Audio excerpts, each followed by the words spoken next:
Et poursuivons avec Myriam Benraat, politologue, spécialiste du monde arabe. Merci d'être avec nous, madame. Alors, on vient de le voir, la détresse humaine, tant du côté israélien que du côté palestinien. Ces civils otages de la situation et les forces israéliennes qui aujourd'hui parient sur un combat terrestre en zone urbaine face à un Hamas qui, forcément, y est préparé également. Cela peut donner quoi ? Alors je dirais que là, la situation est quand même très brouillée parce que le gouvernement israélien, à travers la voix de Benjamin Netanyahou, a annoncé une opération sous les traits d'une vengeance.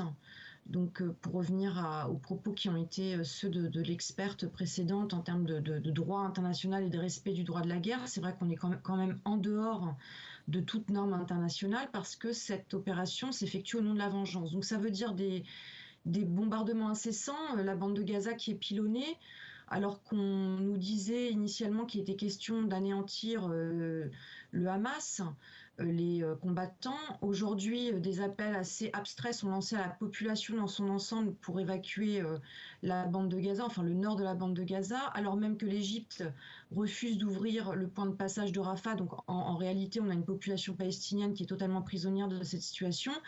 Et on voit mal finalement cet objectif de destruction du Hamas par Israël, puisqu'aujourd'hui, c'est quand même essentiellement les populations palestiniennes qui semblent faire les frais de cette riposte. Et puis il y a également la question des otages. On a vu ce père à la recherche de sa fille à l'instant.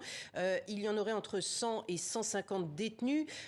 Faut-il négocier justement avec le Hamas sur le sort de ces otages ? Israël annonce ce matin avoir tué un chef du Hamas, un homme qui aurait été libéré à la suite de la capture du soldat Gilad Shalit. Alors faut-il négocier avec eux, avec le mouvement islamiste ?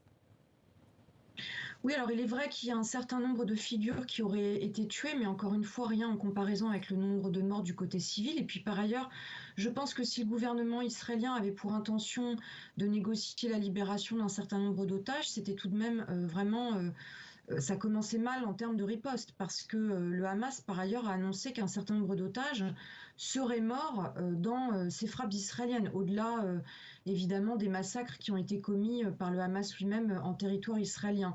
Donc je ne sais pas véritablement quoi penser quant à la détermination ou non des Israéliens à sauver ces otages.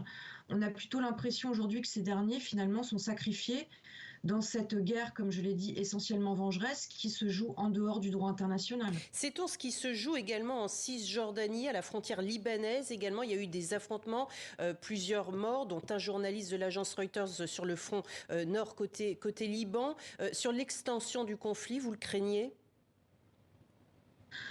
La Cisjordanie, c'est directement lié à la situation à Gaza et rappelons tout de même que l'opération menée par le Hamas se nomme Déluge d'Al-Aqsa en référence à la mosquée d'Al-Aqsa qui est un des lieux saints musulmans à Jérusalem-Est, zone occupée par Israël, sans aucune avancée en termes de négociation avec l'autorité palestinienne. Donc on a eu des réactions qui restent relativement limitées en Cisjordanie mais qui pourraient dégénérer. Et puis évidemment, comme vous le soulignez, la réaction du Hezbollah qui elle aussi, disons-le, reste limitée puisque l'arsenal du Hezbollah est tout de même beaucoup plus important que celui du Hamas. Le Hezbollah pourrait riposter de manière beaucoup plus forte, ce n'est pas le cas, parce qu'il y a aussi évidemment la pression de l'opinion publique libanaise qui ne souhaite pas une nouvelle guerre avec Israël.